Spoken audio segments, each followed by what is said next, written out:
This is Megaphone from Medvale Media. I'm Dave Sell. As you know, this is where we hand the megaphone to healthcare leaders to share their thoughts, their perspectives, and the occasional rant about the ever-shifting sands of healthcare. And today, we welcome Ken Segel, CEO of Value Capture, a mysteriously named organization with a very cool mission. Ken, welcome to Megaphone. First, inquiring minds want to know, as a native of Pittsburgh, what is your go-to joint for pierogies? You can get them almost anywhere. And I would say my go-to joint for pierogies is probably Pamela's because you can get breakfast dishes with pierogies put into them as well. Okay, well, that's a placeholder for me when I come to visit sometime. And one other quick one for you. Steelers looking pretty tough through the midseason mark. Any pigskin prognostications for the playoffs from you? Football is not religion here in Western Pennsylvania. It's actually more important than religion in Western Pennsylvania. So it's been a long drought of meaningful playoff wins here. But we've got the defense, and they shook it up on offense this year. And so we're hopeful that the pieces are coming together. But we also know the injury bug and things like that. We've got to sort of hope fortunes on our side as well. But we love our football. We love the culture that goes with it. And as we work together to improve player safety, we're ever perfecting football here in Western Pennsylvania. Well, thank you, Coach. Let's dig into your past a little bit. I understand that at one point earlier in your career, you were an aide in the U.S. House of Representatives. Can you unpack that and then maybe roll us forward to how you got to be CEO of Value Capture? Yeah, I'll try to do that quickly, and it is a little bit checkered, but I think it relates to the fundamental human meaning of what people do in healthcare and healthcare delivery. And so I started not unlike a lot of ideological young people who had been told by others that they were fairly bright, that I thought I was going to change the world and that I was going to do it through things like policy. And so, like a lot of idealistic people after college, I set out for Washington, D.C. And I was fortunate to quickly rise through the ranks and I loved it, because it was a place where different ideas could clash and come together and get tested over time. And we had the Right. institutions to kind of slow each other down and work on various things. And I got the chance to be an leadership aide in the House, which was a great privilege. But over time, I grew a little disenchanted with the policy world, and I had dipped deeply into the election side of it too, working on a presidential campaign, and then in the administration. And what I kind of saw was that policy was, in fact, a kind of crude instrument. And more than that, I didn't know on my own, I didn't have a deep body of knowledge. I knew who to call. And that started to make me feel like I ought to get in touch with real stuff and really know a lot myself. And I got an opportunity to get into health philanthropy. I'd been working on health policy, and I got a chance to come down back to my hometown and work for really a pioneering health philanthropy, a conversion foundation from a hospital system, from consolidation, called the Jewish Healthcare Foundation. And from there, the pioneering part of it was they weren't interested in just handing out grants. They were interested in facilitating the positive changes across healthcare and how we think about health in the country. And we really used our convening table. And I was part of creating something called the Pittsburgh Regional Healthcare Initiative. I was the first director of that, with great co-chairs, including Paul O'Neill, the CEO of Alcoa. And we were the first regional collaborative. We came together with 42 competing hospitals that were really bitterly competing at that time. This was in 1998, believe it or not, a year before the IOM report on first out. And we were able, by bringing modern thinking and system focusing first on safety and quality and what people in healthcare really wanted to do together to get back toward building really robust systems of allowing people to collaborate to do great things for the community. And we were the first region to show that we could actually eliminate some of these harms that were occurring to people, nosocomial infections, falls, medication errors, things like that, with some pretty dramatic results certified by the CDC.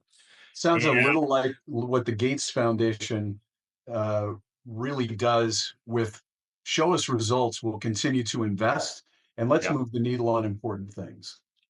that's right. And we sort of pushed ourselves to not just be sort of happy handing out grants and feeling important around the country club, but to really help dig into deeper what was going on and aligning again with great medical leaders, great physician leaders that were saying, guys, we're falling behind on our operational excellence. Like clinical excellence is there, but our operational excellence needs to come up. And the great leaders out of industry that were being forced, if they wanted to stay in business, to do that. And that's how we put those things together. And from that, we noticed something though. We were still sort of getting a lot of funding at that time for grants and doing it as grants. So despite the great results, it was often sort of a little bit of a side project to health systems. Yes, this is something we should be doing. Sure. And we really wanted to work with leaders that wanted their whole organizations to run by the same principles, to become habitual excellence, beacons of excellence, and really have not just, solve dramatic problems in a dramatic way that gets noticed, but have that become their DNA, like a core capability of how they approach everything, including the future. And so we created Value Capture to do that. And this was in 2005, to go around the country and work with health systems and health system leaders that really saw the opportunity. Either they were bothered by the level of performance that they had in whole in their institutions and felt like there was another level or two. And if they had a burning platform problem, and we do this too, they wanted to do it the right way. They wanted to solve it in a way that was a contribution toward larger excellence across the organization, that built capability that could then be spread. And that's really the mission of Value Capture and what we do to this day. And it's been humbling learning from health systems and health adjacent organizations like public health and local government and some of the disruptors ever since then, coming through a lot of challenging times. And I've had the privilege to recently lead this group, but have colleagues who are transformation advisors of the most extraordinary kind, who are the ones that I support every day as they support healthcare leaders. A physician colleague of mine has a saying that excellence has no limit. And Right. when you said the habitual excellence, it really resonates with many of the goals that people in healthcare today are trying to achieve, regardless of the Yeah, side of the equation that they happen to be on. absolutely. Certainly, striving for that next level is something that most leaders aspire to. And it sounds as though, with the outstanding pedigree of value capture, and maybe talk a little bit about the original, what, 4 or 5 really founding members, in addition to yourself. Unpack that a little bit. Give us a level set for the genesis, and then how you've continued to mature today. Yeah, so thanks for the chance to talk about that, Dave. And going back on the trail here a little bit is interesting. I hope for listeners. So I love that you picked up on habitual excellence, and a lot of our DNA and thinking comes from our association with Paul O'Neill Sr., who was the CEO of Alcoa. Um, and actually knew a lot about healthcare because he had a lot to do at the highest levels of working his way up through the government before going into the private sector. Yeah, he had a little gig with the U.S. government prior to Alcoa. He did indeed. He was the top official, domestic official at what's now the Office of Management and Budget, and created something called outcomes-based budgeting, thinking about how do we invest to get the outcomes that we want. And it's a sort of legendary system, and he knew a lot about healthcare from that.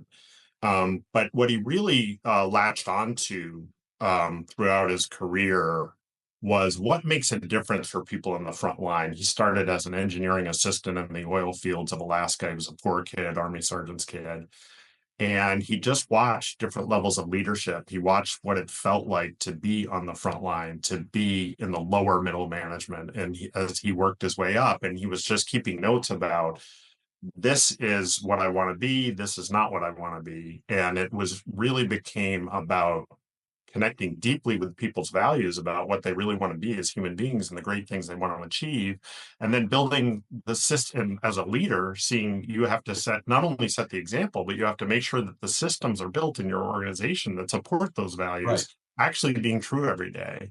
And that as you get into larger and larger scale, it means that you can't control everything that happens on the front line. You have to both inspire, but you have to really be vigilant about your workflow systems, your management systems, and your improvement systems, that they're all working together in a concentrated way to make the values true for everybody every day. And Paul had a saying, uh, picking back up on habitual excellence, that organizations cannot be compartmentally excellent, right? If the leadership team is not working together to create not just the outcomes that we need everybody to shoot for, but the way we get them together, what you're going to get are these little islands of excellence, which we have all over healthcare, right?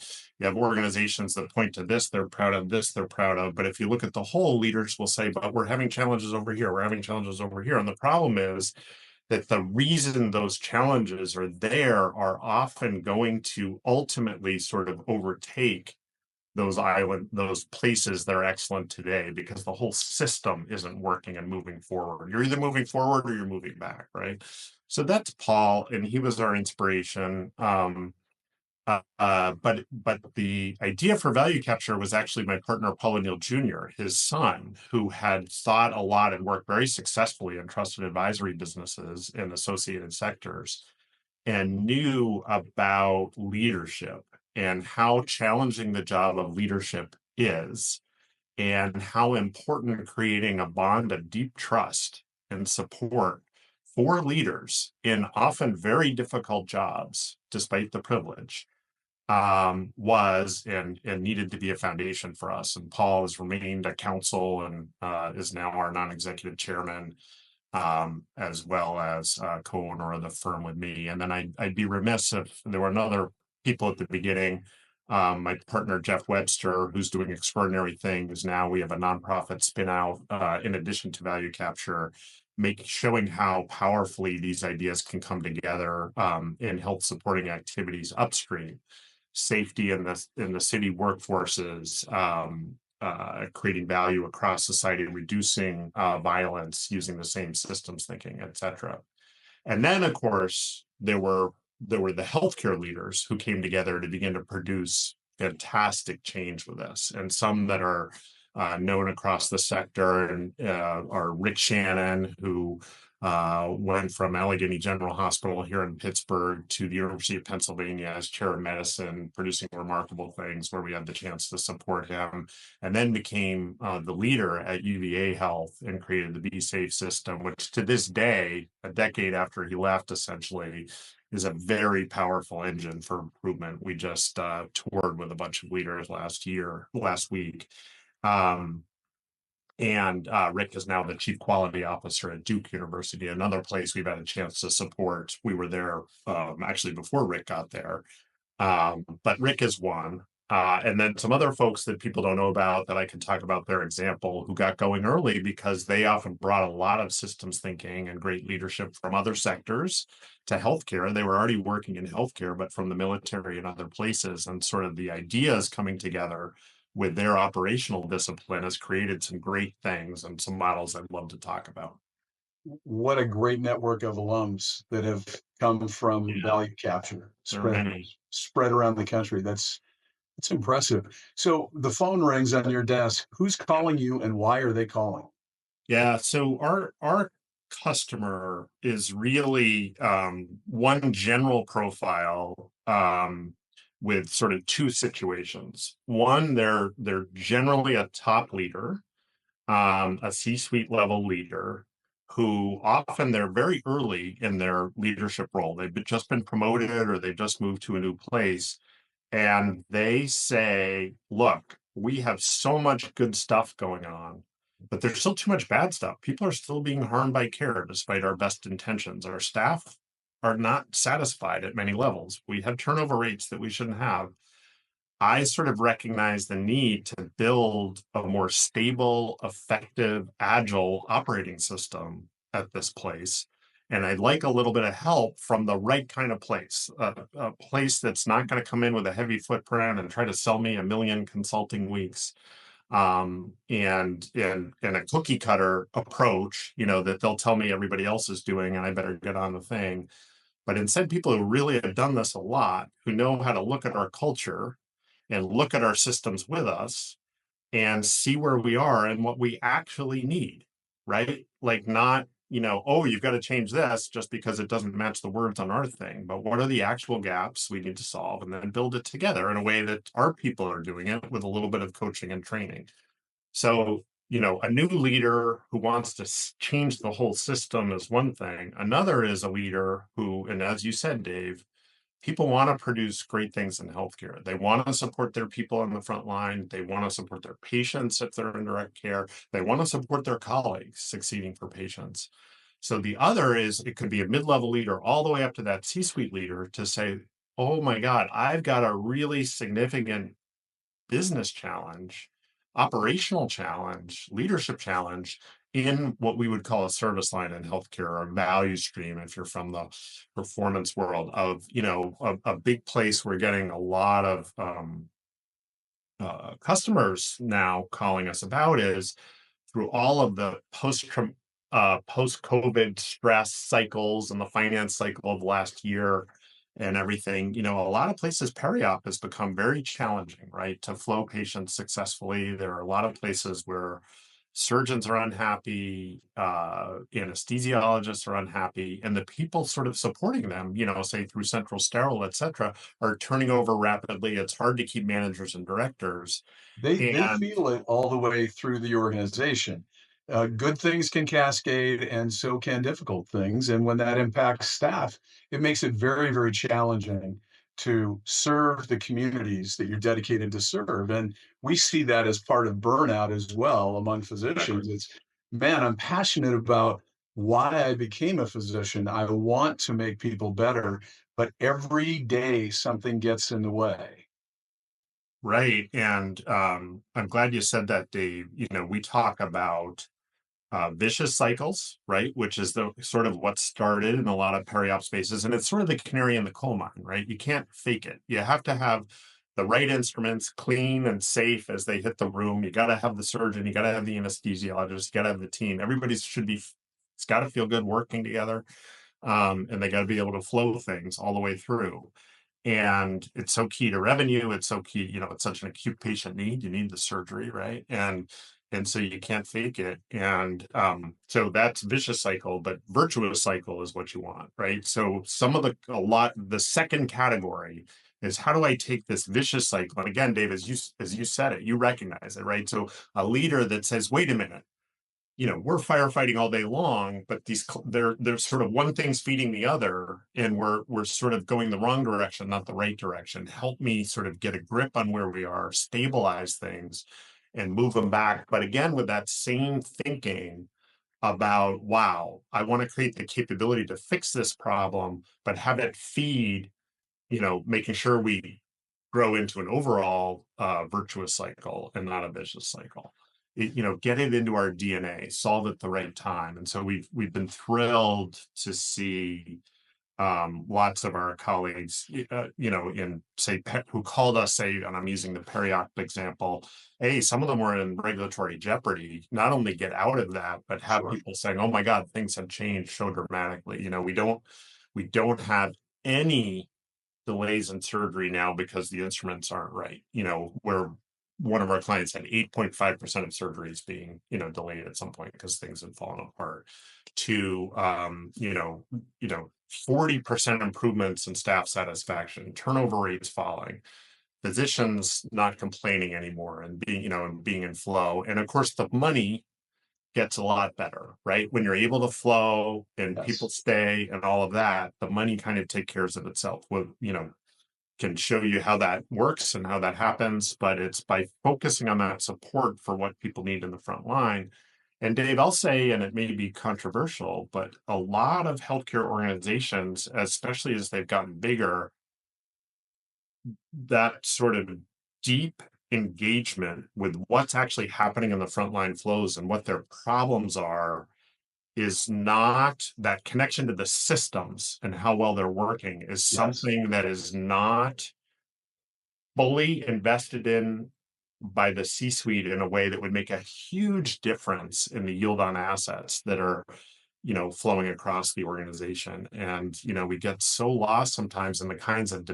data information that we're demanding that the connection of that data to what is actually happening operationally on the front line is too big a gap.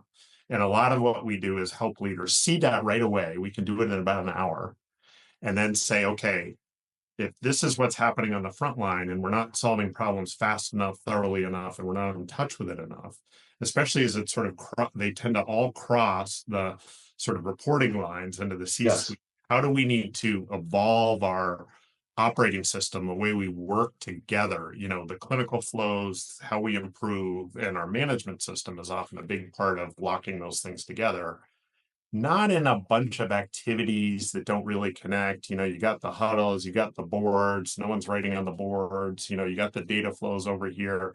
But what's a tight leadership system focused on that flow that, fixes this challenge in a critical Right. business area, but also is like, okay, guys, look, we brought these things together. It's tight, it feels good, it's disciplined, it's supporting the people, the results are better. We need to spread this, and so that's a long way of talking about the second. There's a unified spirit to the leader that calls us. They want to fix things the right way, either seeing the opportunity across the whole enterprise to unlock a lot more value and support their people more effectively. Again, the desire is always there, but it's how do we do it more. And the others are, and this is more common today, right? As everybody's panicked about their business models, et cetera, and their operational challenges, you know, help us fix this service line the right way. Couple of things that stood out. One, you apparently don't have a value captured bus that you back up to the front door with 40 people that hop out No, and spread out through a facility to help solve things. So no cookie cutters involved. no Sounds cookie cutters. very much like it's a customized or intensely listened to group of people Yeah, that you engage that help you understand how you can help them. right. That's a an uninformed feedback loop of what I understood you to say, which is very different from many of the largest consulting firms. Who and you talked about how many millions of billable hours. That's a real challenge for many organizations. And sometimes the old nobody gets fired for buying IBM, that only goes so far. And sometimes the biggest name is not going to bring the biggest solution. And value capture seems to sit in a unique space.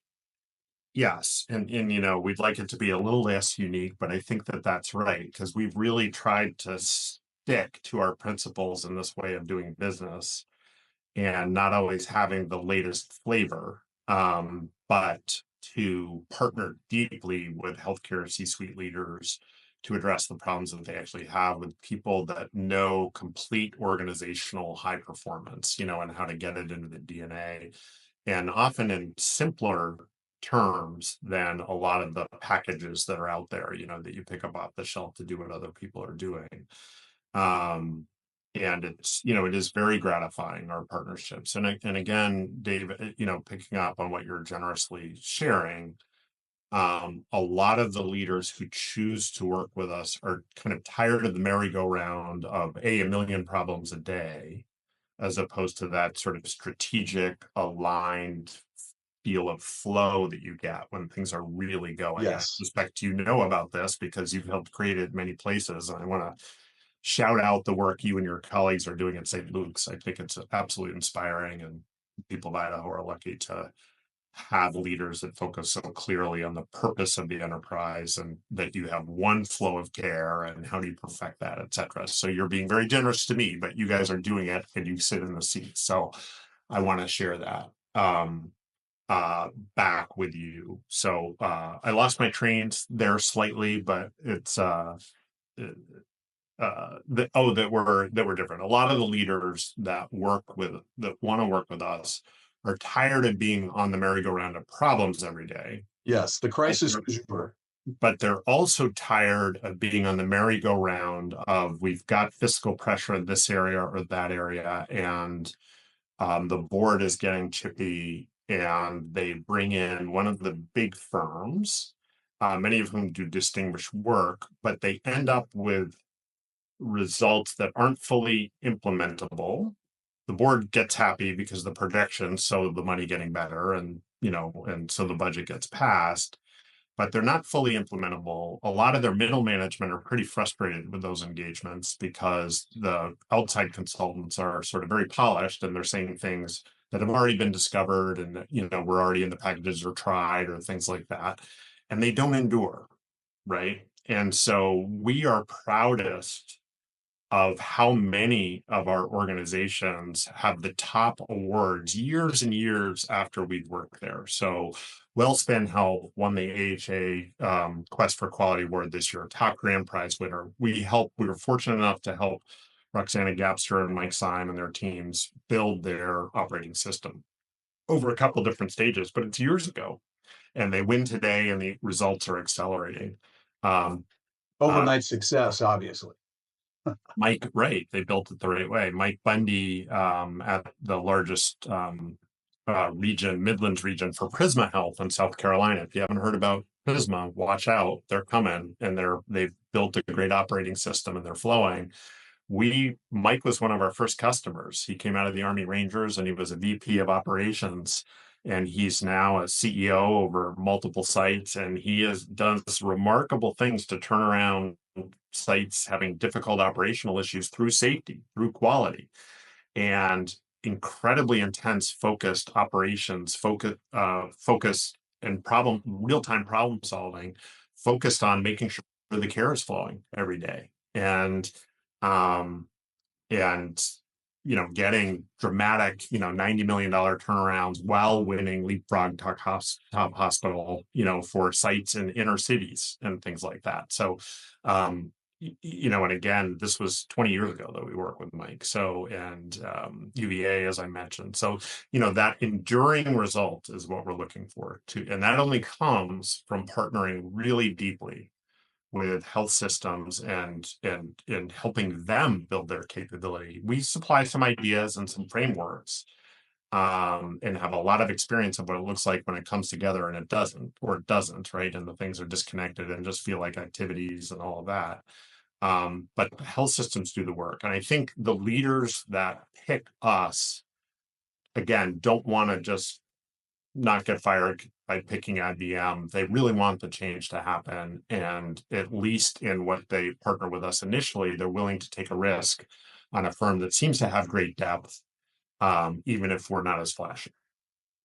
If leadership is not invested, it is all too common for efforts to fail. And and that I think is a universal truth, not just in healthcare, but in life. And in healthcare, it has significant consequences, especially among nonprofit organizations. Right. There has to be strong leadership, in our experience, to really set the table for everyone else. And I'm picking up from what you're saying that that's the ideal client. Is there a client that you take the call but say, gosh, you're just not ready yet? I mean, is there someone, have you walked away from business? We have walked away from business, and when that happens, it's not frequent, but when it happens, it's often a mutual decision in our initial discussions, etc. And it's when a leader has profound frustration that they're directing at their people. They're talking about their people letting them down. And if we sense resistance to sort of looking in the mirror and realizing their responsibility for the system creation that supports people to be successful, That's pretty fundamental because it relates to what you're talking about with leader. And we have a saying, with leadership, everything is possible. And without leadership, nothing is possible. And it's inconvenient, right? It'd be great to be able to, and of course, leaders don't do the work, right? But it's the conditions that they create and then the support that they provide that makes the difference. So we've only walked away when people are blaming people, when people resort to layoffs, instead of improving the systems of work and support for people. It's about the people values, I think, that are the separation for us. Short of that, as long as people are willing to learn with us, and of course we always learn, a lot of what we've learned is from our customers, of course, continuously. We'll give it a go and try to make things better with you. You are also, in addition to your other accomplishments, you're a certified facilitator, I believe, of the Shingo Institute. That's right. Eh, Unpack that for us a little bit, what it means, number one, and why it's important to value capture, Yeah, please. so let's talk about the Shingo Institute first, because it is a privilege to be associated with the Shingo Institute. So the Shingo Institute is sort of a newer brand name in healthcare, if you will, and they're a nonprofit. They're associated with Utah State University. Um, for a long time, they were sort of known as the Nobel Prize for Excellence in Manufacturing. So if you were in a business that made something, if you got a Shingo Prize, it meant you were created a great organization.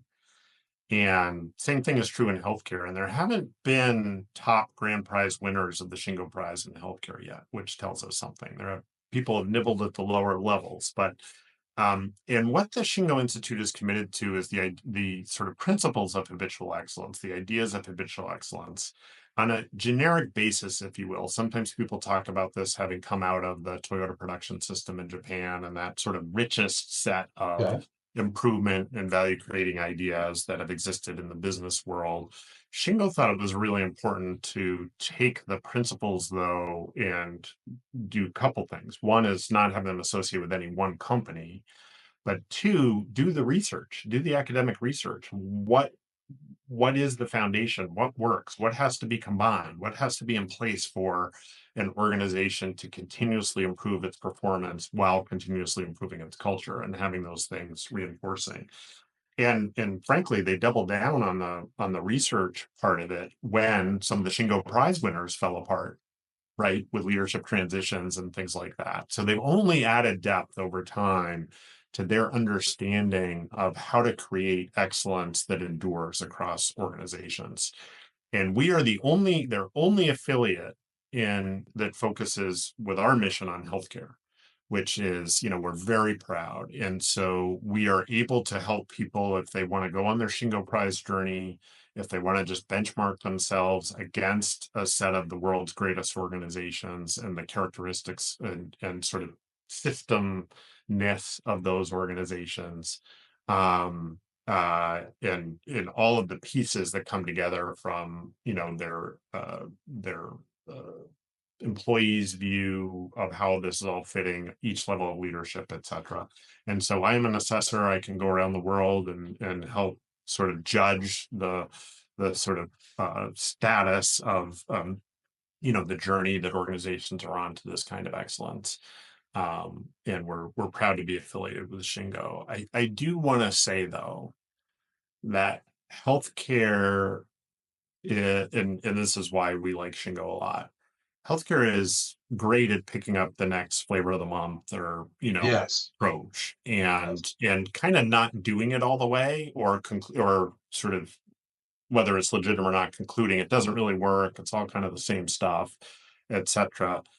Shingo would much prefer you don't go on a Shingo journey on its own, just like we don't want you going on a value capture journey. We want you going on a St. Luke's journey or, whatever, and use these ideas to help influence where you are and where you need to go next and where you need to go deeper. And I think that's really important because, again, flavor of the month just gets us more chaos Yes. on the merry-go-round again and again and again. So, Too many bright, shiny objects. Can we give our guests the opportunity to gaze into their personal crystal ball?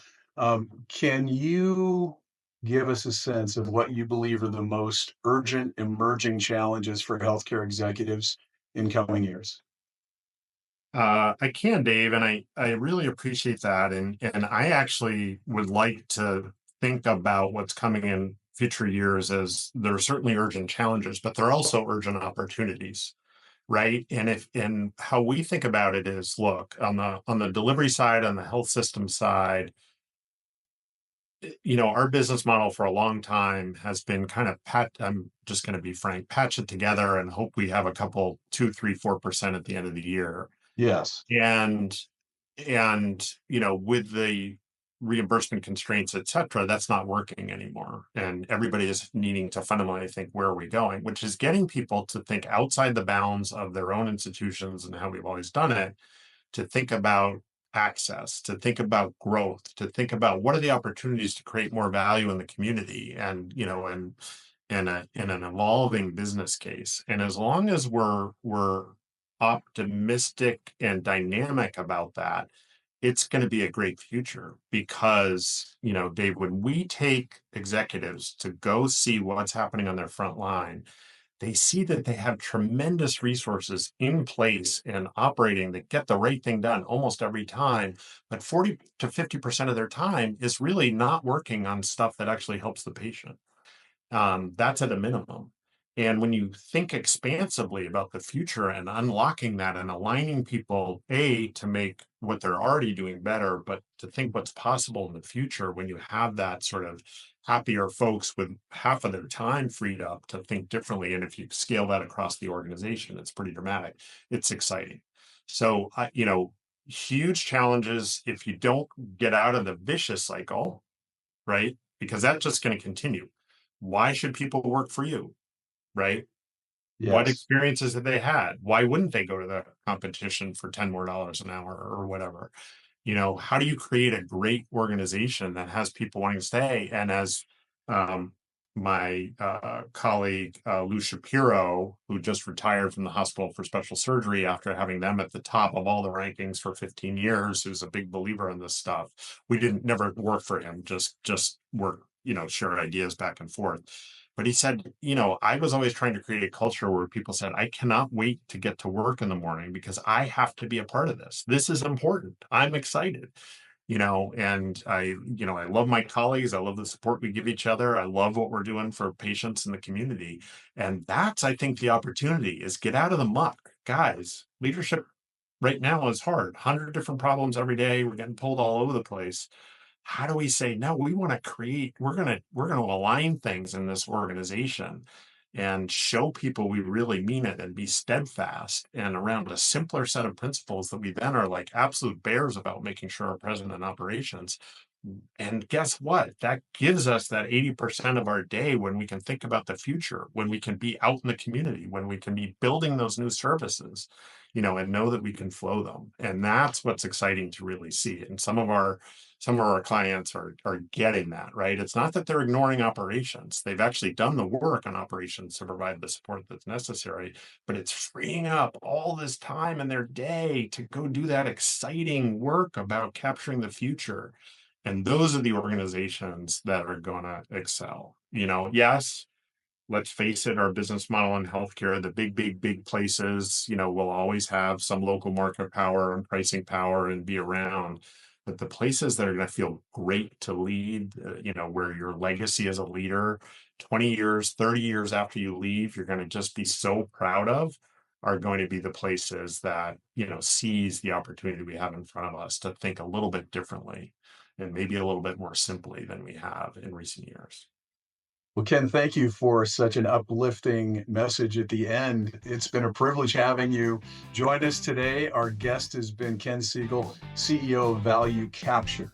And that's it for this edition. Join us next time for the next installment of Megaphone from Medvale Media. I'm Dave Self. Be well.